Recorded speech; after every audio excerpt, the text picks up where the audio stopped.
Yo everyone, my name is Zoryat, and I completed the Hunt Mega Edition. This is my review. Before I begin my review, I'm going to give a brief introduction of myself since this is my first Roblox video. I've been playing Roblox since 2016 and making YouTube videos since 2019. I know that seems like a strange statement since my YouTube channel was created back in 2023, but just trust me bro, I made videos on my alt YouTube channels. I decided to start fresh with this channel because I wanted to get into making Roblox YouTube videos consistently, so if you like these types of videos, please leave a comment about how you feel about this video and any future videos I should upload. Anyways, let's begin the review. To start things off, let's talk about the concept for the Hunt Mega Edition. What's been the main marketing point for this event has been the chance to win $1 million. I personally didn't choose to play this event because of the $1 million prize, but many other players were generally playing the hunt for the $1 million prize, which comes to show how successful this event's marketing was. Also, this year's edition of the hunt has 25 games to play, where you can obtain not only a normal token, but also a mega token. Normal tokens can be obtained through following the guides the developers added to their game on how to obtain a badge. However, with mega tokens, they are obtained through secret means, which means the game devs didn't provide any instruction on how to obtain these mega tokens. Another thing to note about mega tokens is that they can only be obtained in chronological order, which makes obtaining mega tokens an even more confusing task for players for this event. Anyways, I think that the inclusion of the $1 million prize for this year's hunt was a great addition to the event because it added more urgency to complete the hunt in time, but to also outcompete other players to obtain a spot at the top of the leaderboard. With that being said, I also think that awarding $1 million prize for placing top in a Roblox event is absurd and unethical. First of all, what is stopping someone who has close connections to the Roblox devs who made the games for the hunt to get in contact with the devs and to ask them how to obtain their mega token and in what order? I don't think that this idea is crazy, considering that it took less than an hour for the top players of the hunt to obtain mega tokens when certain batches of mega tokens came out for players to obtain, many of which some players consistently stayed at the top in between each batch. Another issue with the $1 million prize is that the majority of the individuals competing in this event are kids, and a lot of these kids cannot intellectually comprehend how astronomically unlikely it is for them to obtain the $1 million prize. Aside from all these talking points though, I think that the whole entire concept for the Hunt Mega Edition was very successful for what it was looking for, though it set many unrealistic expectations for the many competitors of this event. As stated earlier, the Hunt Mega Edition offers 25 different games to play, and all these games can be accessed and found through the hub of the game. Let's first talk about the hub of the game. When you first join the hub, you are presented with a walkway where up ahead is a normal token. I have no idea why Roblox decided to add a normal token inside the hub, as it's a part of no game. I think they most likely added that normal token so that if obtaining a normal token was difficult in one game, the normal token found in the lobby can substitute and get you the final free item on the event track. Anyways, the actual design of the hub is pretty cool looking, and it's accompanied with fitting background music. Another nice addition to detail is how the main lobby will change once you obtain your first mega token. Speaking of which, once you start collecting mega tokens, the hub takes you to a separate world where you can explore and complete puzzles to collect a mega token item and go to the next zone. All the different zones you get to see once you complete puzzles are so well designed, with my personal favorite being the shape zone. Now then, let's talk more about the items you can obtain for this event. There are 4 different item tracks for this event, 2 of which are the items you can obtain from collecting normal tokens, and the other 2 are items you can obtain from collecting mega tokens. Among the 2 separate progression tracks, you can find a free-to-play track and a gold track. To unlock items on the gold track, you can either choose to goldify one item or pay 1,200 Robux to unlock every item golden. I personally think that paying 1,200 Robux to unlock the hunt items golden is not worth it, because not only do a lot of items don't match together that well, but also it is a 400 Robux increase compared to the last year's hunt gold track. But to be fair, you get more items for this year's hunt. While you could only unlock 5 items from last year's hunt gold track, this year's hunts can allow you to unlock 10 items on the gold track, which is awesome. So if you add up all the available items you can obtain from the 4 item tracks, you can lock up to 20 items. However, there are surprisingly way more items to unlock. Firstly, all the normal token track items all come with 2 textures, making them separate items. This now adds 10 new items that players can unlock from this event. There are also 3 spiral horns, which are given away separately from developers, admins, and influencers. Not only that, but also after completing everything there is to do in the hunt, you unlock a crown and are able to goldify it. However, the crown is not a part of the gold track, so that is why it needs to be goldified separately. I personally think that this is a scam, considering it costs 1,000 Robux to goldify the crown. Anyways, you can obtain a cactus head for free by redeeming a code, which can be obtained through doing a Discord quest through Roblox on official Discord server. Lastly, there are also the really expensive items which are being premiered through the hunt, like the fragmented Robloxian and the 24-hour item offers, but I won't include them a part of the total items list because they are unrelated to the hunt.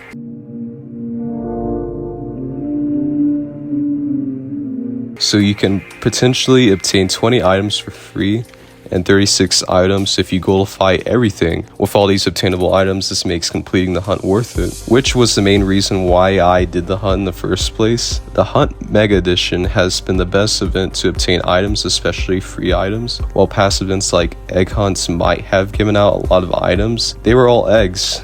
With the hunt events, they have consistently given out a diverse amount of items. However, with this hunt, there have been 0 eggs, which is a bit disappointing. Anywho, the hunt's hub and attainable items are some of the best that Roblox has put out for an event. You know, I said earlier that puzzles needed to be completed in order to progress to the next section of the Mega Token Zones? Well, let's take a look at all these puzzles. The first puzzle to complete in the Mega Zones is the Warp Zone puzzle.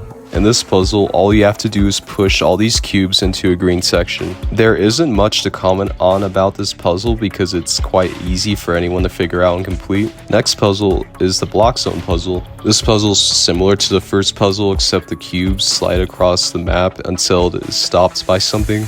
All you have to do in this puzzle is to push a single cube into this brown zone. This puzzle is definitely the easiest one to complete and can be completed all in 1 minute if you know what you are doing. The third puzzle to complete is the Tile Zone puzzle. This puzzle is seriously one of the most difficult puzzles I've had to solve in my life. In this puzzle, you have to sort 63 different image panels to their correct position. While the premise of this puzzle is simple, the solving of the puzzle is truly the most difficult part of this puzzle. For me, it took a total of 3 whole hours to complete. The creator of this puzzle could have made things simpler like the previous puzzles by having the tiles, having it nerfed by 2 times to where it could just be 31 tiles, but instead Roblox thought it would be a great idea by having their players solve a 63 tiles slide puzzle, which is just insane. I can definitively say that the Tile Zone puzzle was the most traumatizing part of completing the hunts, and I wouldn't even put my worst enemies up to complete this puzzle. Next up is the Beam Zone puzzle. In this puzzle, your task is quite predictable. There's a beam of light that is traveling through these pyramids, and all you have to do is rotate these pyramids till the beam of light connects to this port at the opposite end of the puzzle space. Compared to the last puzzle, this puzzle is a walk in the park and can be completed in under 3 minutes. The last puzzle of the Mega Zone is the Shape Zone puzzle. In this puzzle, you have to arrange these Tetris-like blocks into the brown spaces until all spaces are filled. This puzzle is difficult, but still nothing compared to the Tile Zone puzzle. However, this puzzle can be completed easily and quickly if you watch a tutorial on someone else completing it. This is how I completed the Shape Zone puzzle and was able to 100% the hunt. Now that we know all about these 5 Megazone puzzles, it can be said without a doubt that the third puzzle, aka the Tile Zone puzzle, is incredibly unbalanced and completely throws off the rhythm of the rest of the puzzles. I think that whoever designed the tiles on puzzle of the hunt should be fired, as the puzzle they made was ridiculously time consuming and way too tedious to solve. I personally hope that in next year's hunts, they will not include any puzzles in between zones, but instead replace it with boss fights, as they require less time to complete and more skill. Let me know in the comment section if you think that this is a good take. Anyways, let's jump to the next section. The last section, and probably the most crucial section I want to discuss in this review, is the games of the Hunt Mega Edition and their tokens. This year's Hunt includes a total of 25 games, which is a major relief compared to the Hunt First Edition's 100 games. However, this year's edition of the Hunt included mega tokens and spaced out these mega tokens with batches that released over time. I personally prefer how the tokens of this event were handled because this allowed gamers to relax and not pull all-nighters, but also allowed game developers to produce well-made side games for hunters to play. Now then, let's actually talk about the games and their tokens. So each of the 25 games have 2 tokens, a normal token and a mega token. There are a total of 50 different token quests to discuss, so I won't be covering all of them. Instead, I'm going to be discussing my top 3 picks for 3 different categories. All these picks will be covering mega token quests because they have more content and represent the game more respectively. However, I will be making an exception for a single normal token due to the fact that it does have more content and is a better representation than its mega token counterpart. These categories are going to be the best, the worst, and the most challenging. To start things off, here are going to be my top 3 picks for the best spot. In number 3, we have Bayside High School. This was a tough decision for me to pick because I also really enjoyed Eat the World's mega token quest. However, Bayside High School makes a better nominee because it has more additional content. While the start of the Bayside High School mega token quest is long and requires a lot of back and forth, it pays off quite well with a crossy road-like minigame. Completing this quest was a whole lot of fun, and it also put forward a good amount of challenge for me to work with. Next up in the number 2 spot for the best The Hunt Mega Edition token is Untitled Tag Game.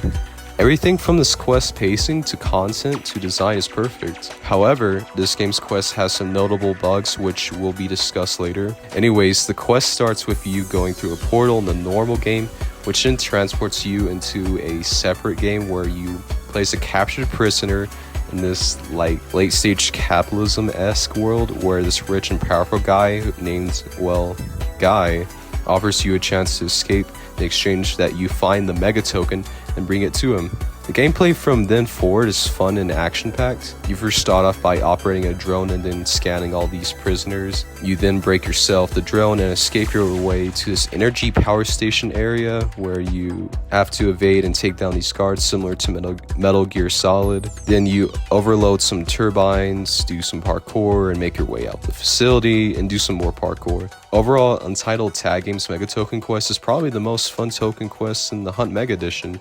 However, this game has been hated by some players due to the fact that it has a lot of bugs, like someone ended up spawning underneath the map, and another person experiencing soft locking. Anyways, I experienced none of these bugs and was able to have a lot of fun. Finally, the game in the number 1 spot for best token quest is Arsenal. Not only did Arsenal have the best normal token quest, they also made the best mega token quest. You start off the mega token quest the same you would the normal token quest, except you have a few extra steps in the beginning, and you should then end up in a laboratory where you have to collect parts of a headset. Once this headset is built, you then equip it and play through this RPG style game where you can interact with characters, fight off enemies, and collect XP. Pretty much the team at Rolv, they made an RPG game inside an FPS game, which is quite astonishing. The game even gives certain Arsenal skins some lore, which makes the game even more interesting. While obtaining this mega token definitely takes some time, all the time spent completing the mega token quest is totally worth it. And I hope Arsenal permanently keeps the RPG game inside the game so I can play it again. Anyways, let's now talk about the worst of the token quest.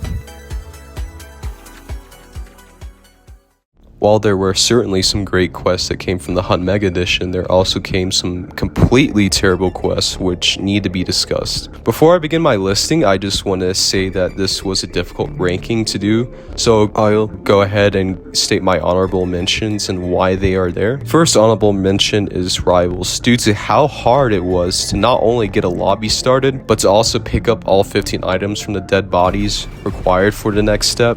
Not only that, Rivals is the most sweaty FPS game on Roblox, so playing it against randoms in this game is a nightmare.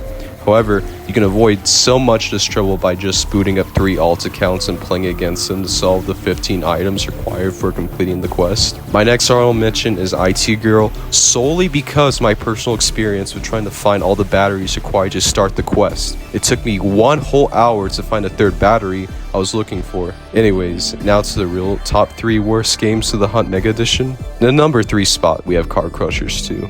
Even though to some, Car Crushers 2 may not seem that bad, but there was so much wrong with Car Crushers 2 Mega Token Quest, mainly because it missed its main purpose. Essentially, Car Crushers 2 Mega Token Quest takes you through teleporting to one part of the game to the other, which is not only tedious in itself, but also time consuming. The part which definitively makes this game one of the worst compared to others is that in the final part of the quest, you have to complete all these test facilities in row 1, and 2 of them are glitched and cannot be completed in the test facility, which is honestly f***ing stupid.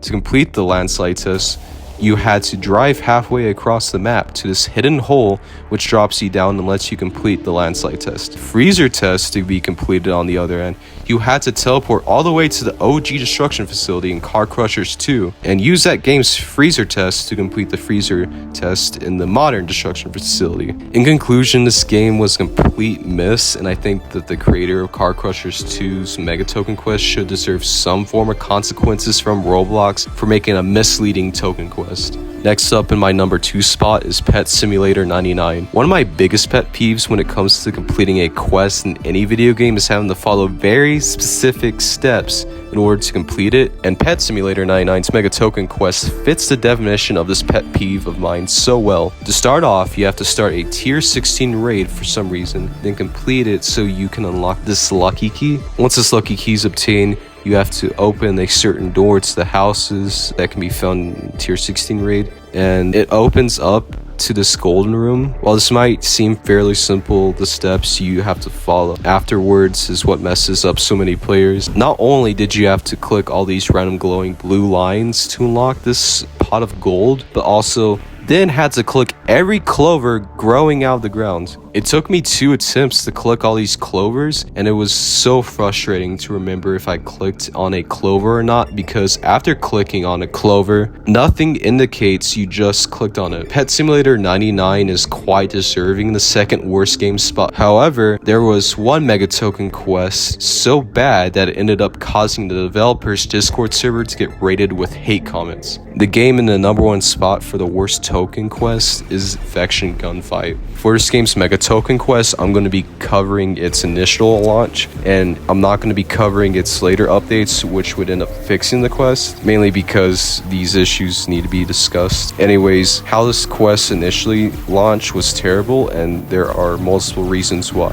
To start off, you had to find these night vision goggles, which is a fairly simple task, but the next part is the worst part. You had to spell the word Mega Hunt by hunting down specific players with the letter you were looking for. The issues, well, there are many. Let's say someone in the server spells Mega Hunt before you do. Well, your word count resets and you have to start all over again. Another thing to consider is if you accidentally kill someone with the letter that you did not need, well, your word count would get all messed up, so you had to rejoin to reset it. Not only that, but for some players, most notably Creekcraft, even when they obtained the next letter for the word and they needed it, it would end up switching around letter placement, which ruins progress. I need a G.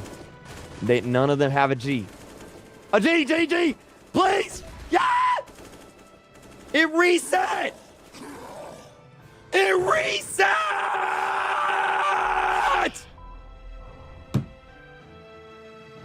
Probably one of the worst issues of them all is that every opponent had different letters from all over the alphabet. So the chances of you finding the letter you need is 1 in 26. And the max server size is 24, so for some players, some matches would end up getting them no letter progress at all. Another probably smaller issue with this game is due to the fact that some players are only playing the game for fun and not for the hunt. Some sweats of the game made it way more difficult for hunters to obtain the letters they were needing, especially if it was a sweat who had the letter. Knowing that Infection Gunfight's Mega Token Quest has all these issues with it, we can easily conclude that this was the worst token quest in Hunt Mega Edition. However, we are not done for ranking yet, as there is one more category we need to cover.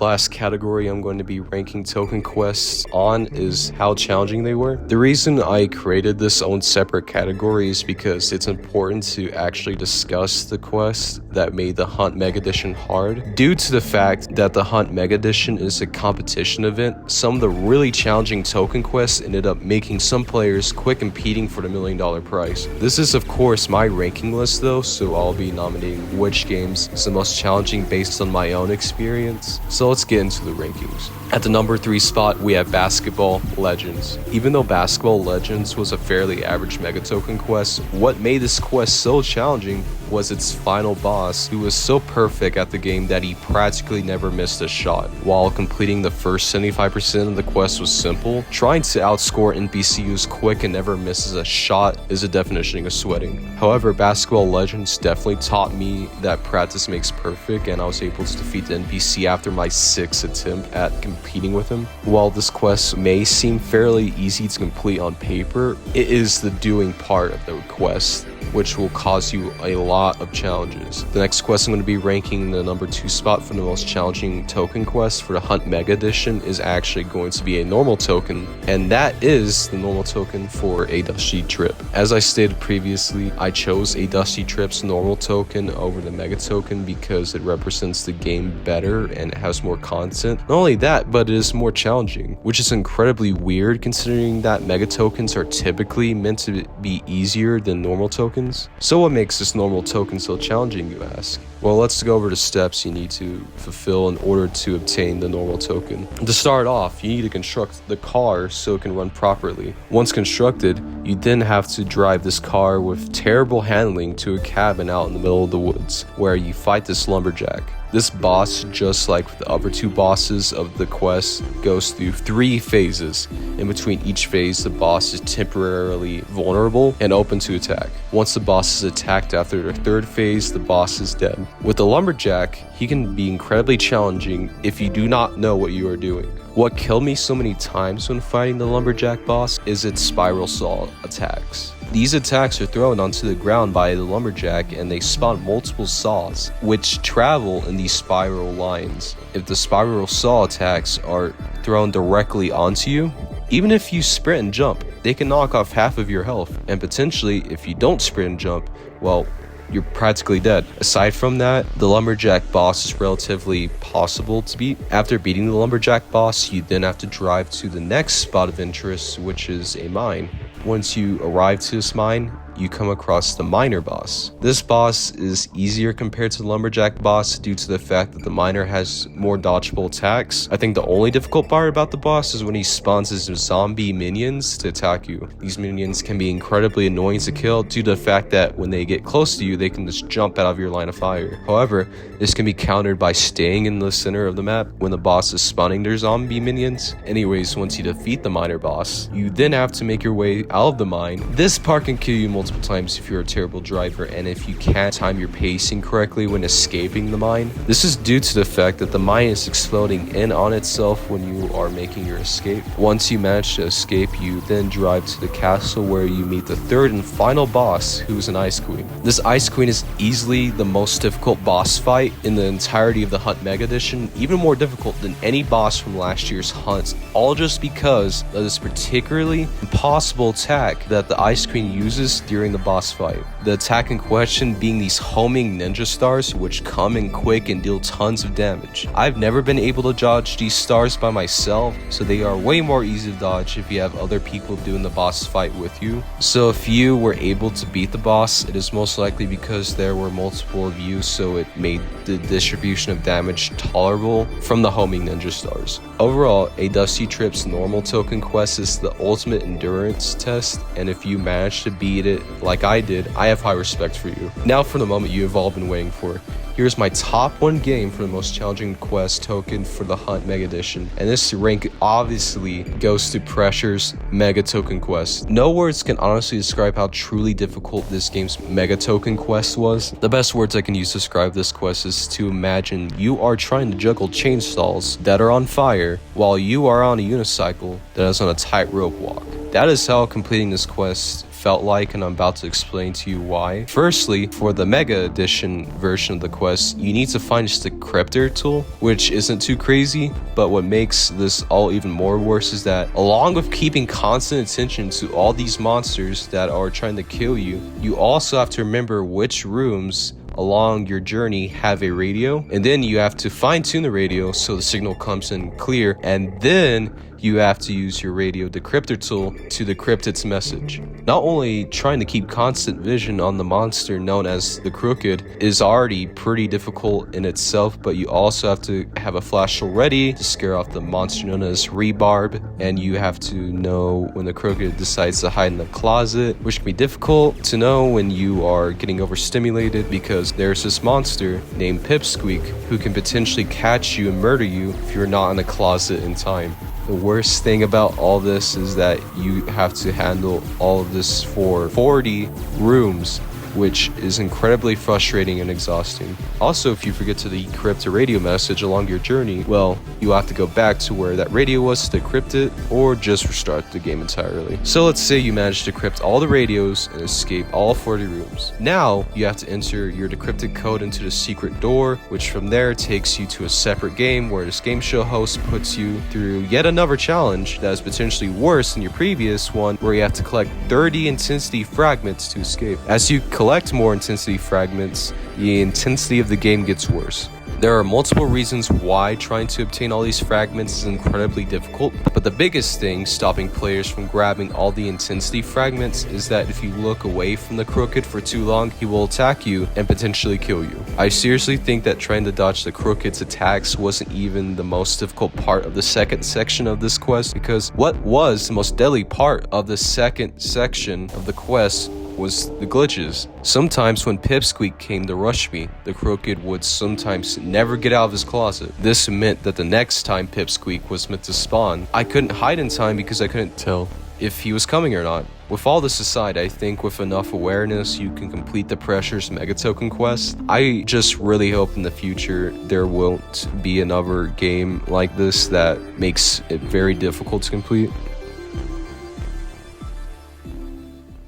In conclusion, this year's hunt was a lot of fun and is definitely the most fun I've had playing Roblox. Not only was I able to triumph over great challenges, but I was able to experience some of the most beautifully designed games while also making some friends along my journey. Seeing how much this event has been able to unite the Roblox community was honestly astonishing, and after the happening of this event, I'm proud to be part of the Roblox community. While there were some bad games and some annoyingly difficult puzzles I had to encounter along my journey, completing and being a part of this journey was one of the best experiences I've had in gaming ever. If I could rate this event on a scale of 1 through 10, I'd give it an 8.5 out of 10. While there has never been a perfect Roblox event, this has been the closest Roblox has been to achieving this goal. I hope that in the future Roblox manages to make an even better version of the hunt with more to do, more items, more unique challenges, and hopefully less Robux for the gold tracks. If you made it this far in the video, I'd greatly appreciate it if you could like, subscribe, and share my content so that it may reach more viewers. I know that most likely, even though I worked hard and long on this video probably won't do that successfully on the YouTube algorithm. However, if I end up being successful in the future, I know where to look back on. Thank you for watching.